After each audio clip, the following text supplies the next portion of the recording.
Last week, I was the opening keynote for the Packaging Recycling Summit, and I spoke about how to rewire consumers' behavior so that they go from I recycle to I'm a recycler. Now, I consider myself a recycler. I do everything I can to reduce, reuse, recycle. All the bags that we get from any package end up being used as trash bags.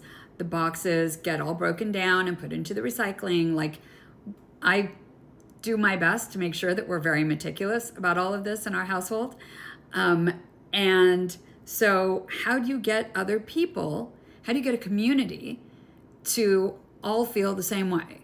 Well, not everybody does. And so you have to put the right incentives in place.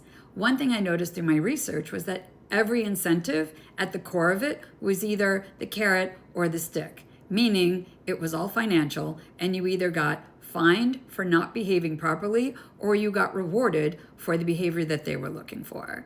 Things like bottle compliance. When they doubled the amount given per bottle, they saw compliance raise significantly. Some countries have you actually tell on your neighbors if they're not being compliant as they should be. You get rewarded and they get fined. So there's a whole bunch of different things that could be in place in order to make sure that people become compliant. And then it becomes a community driven, where you can put out information like 99% of your neighbors are doing this. Why aren't you? Or 99% of your neighbors are doing this. Good for you. And that just assumes the person is doing as they should and that they are compliant.